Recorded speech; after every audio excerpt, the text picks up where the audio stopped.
What's up guys? DownShiftVinci here. Good morning. Morning traffic jam guys. Woo! Grabe. Sarap gamitin na itong RC200 guys. Pero etong vlog ko na to regarding naman sa pagbe-break-in ng motorcycle ko. Well, bago kasi po itong vlog guys, gusto ko lang linawin na lahat ng sasabihin ko dito, personal preference, personal opinion, and kung ano-ano personal pa. So, yun nga, marami tayong technique ng pagbe-break-in, di ba? Meron sinasabing soft break-in.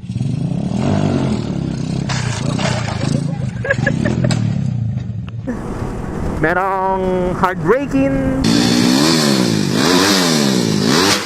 Wah. Pecah mesinnya. Meron normal break-in.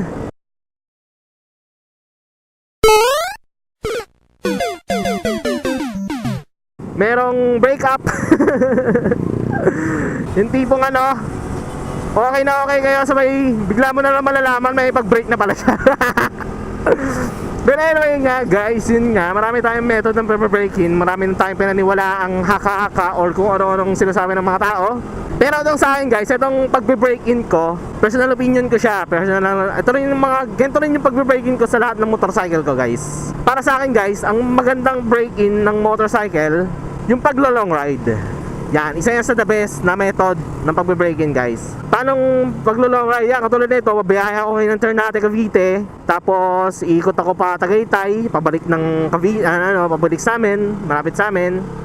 Almost agad yun, 200 kilometers. Kasi ang target kasi ng break-in guys, yung mga seals sa loob ng engine, mag-i-intact, magsi-sit in, kumbaga basta mas tight, ganon.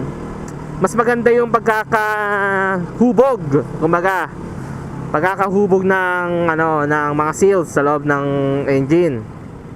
Then yun nga, kasi kapag naglo-long ride ka, pabago-bago ka ng gear niyan eh. Merong teka, hindi ko kasya dito.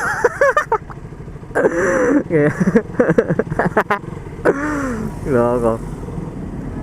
Side mirror method.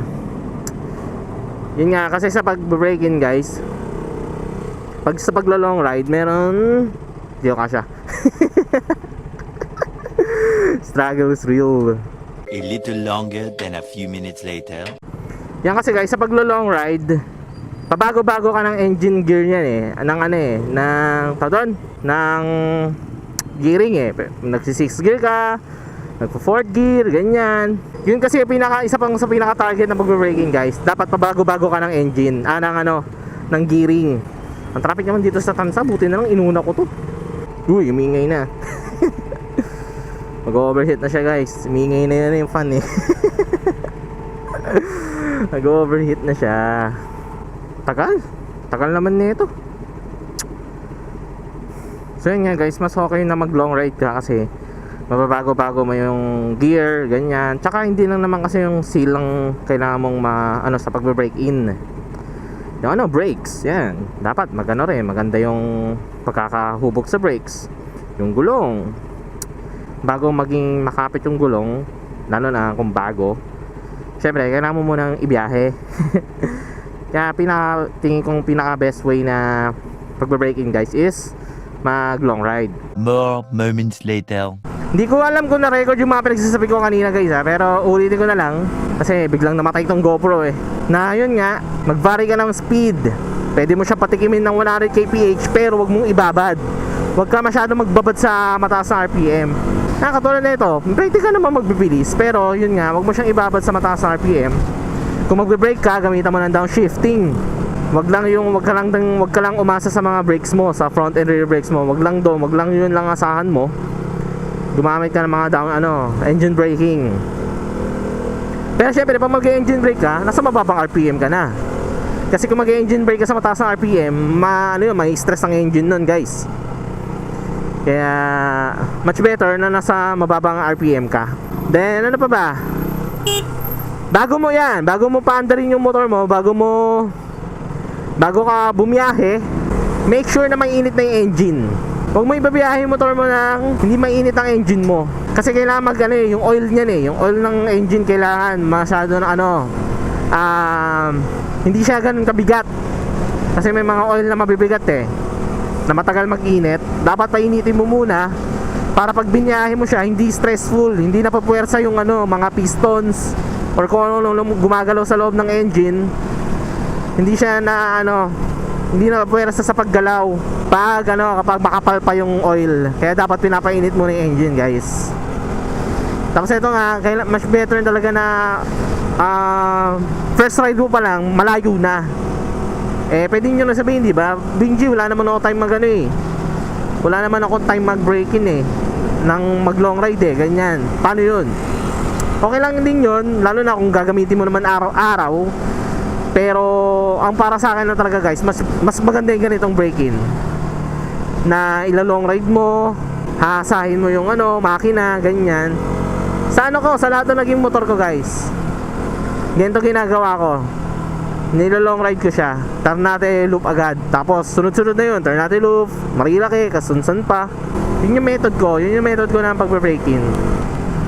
Tapos ano pa ba bang pwede natin masabi? Yun nga, para mahasa mo yung motor, para magamay mo ng tuluyan. Tulad nito, yan, pinapatikim ko siya ng 70 kph, pero hindi ko naman hindi ko binababad. Diba?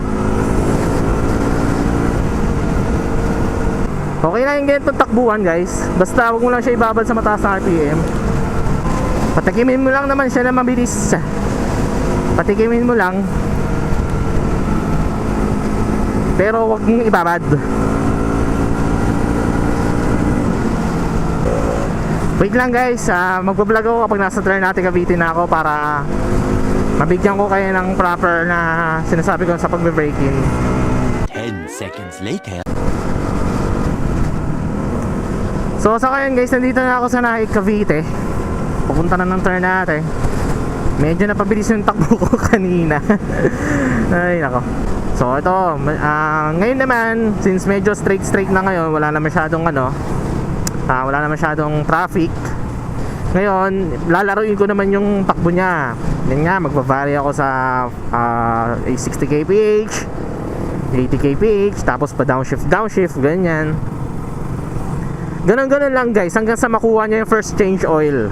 And speaking of change oil, dapat yung iba kasi ginagawa after 500 kilometers or pagkalabas pa lang sa kasa, nagpapalit na sila ng engine oil, ganyan. Ako, guys, since mahal ng engine oil nito, ang engine oil kasi nito, guys, full synthetic kasi maselan to pero yung mga motorcycle na na katulad ng underbone or yung mga hindi naman required na gumamit ng full synthetic, kahit yung mga mineral lang, yan much better para sa akin. Umpisa pa lang, mag-change oil na kayo. Or after nyo ibiyahe, after nyo bumiyahe ng mga ilang kilometro, mag-change oil na kayo, guys. Kasi mas maganda, fresh ang oil. Kasi hindi natin masasabi kung yung laman oil ba sa loob ng engine, mula kasa, mula dealer, mula factory, magandang klase, di ba? Kaya mas maganda mas maganda bago pa lang ang motor mo, mag-change oil ka na. Especially if hindi naman gano'ng kamahal yung engine oil mo. Ito nga kasi medyo maselan to, itong RC200, kaya after 1,000 kilometers saka ko siya i-change oil. Then speaking of change oil, guys, unang change oil nyo pa lang sa motor nyo, especially if naka-scooter or underbone kayo, mas maganda monograde or yung mineral, hindi yung synthetic. Huwag yung synthetic, guys, kasi ang full synthetic kasi, guys, malapot. Para mas maganda mag-sit in yung mga yung mga seal sa loob ng engine, mas maganda mineral lang muna. Mineral oil or monograde oil, yun lang muna gamitin nyo, guys. Huwag muna kayo mag full synthetic. Saka na kayo mag full synthetic if nasa 5,000 plus na, 5,000 kilometers. Itong RC200 kasi talaga medyo maselan to. Nababaliw na yung GoPro ko, guys, bigla-bigla na lang namamatay. Nakakainis. Pero yun nga, sa first change nyo pa lang, mas maganda if magano na kayo, mag mineral lang muna or monograde. Tapos sa mga ganito klase motor, medyo maarte kasi talaga tong RC200. Ang gusto, synthetic agad, full synthetic. Kikita ko yung buknot kong natin, guys. Woo! Nice. So ayun, kaya yun nga, mas better na mag-change oil kayo. Then meron pa nga sinasabi, di ba, yung break-in sa may manual. Yan, yung break-in ng manual na ano ba, hindi ko pa naman sinasabi yung break-in ng manual eh. Hindi ko alam eh. Pwede nyo rin sundin naman yan guys, pwede nyo rin sundin. Pero para sa akin, may kanya-kanya tayong method. May kanya-kanya tayong method ng pag-break-in. So ito nga guys, papunta na ako ng Kaibigang Tunnel. And pahintayin na ng next vlog. Ang next vlog ko is regarding sa handling neto. Proper review na rin. Kung mabibigyan ko man impression, long ride impression. Kasi technically para sa akin consider ko ng long ride to eh, na 200 kilometers na takbo. Kaya ayun, pahintayin na lang ng vlog ko regarding yan guys. So pasensya na kung pagpuputulin ko ha. Pasensya na kung pagpuputulin ko. Kasi wala na akong bigyan na content, wala na akong mabigay na vlog. Kaya ayun, pasensya na guys. Anyway, you'll know the drill guys. Maraming salamat sa pag-download, sa pag-like, sa pag-share. Pahintayin na ng next vlog ko, sa pag-subscribe. Ride safe. Peace out. Ito na guys, ito na ako ng Ternate Cavite. And bibigyan ko na kayo ng riding impression.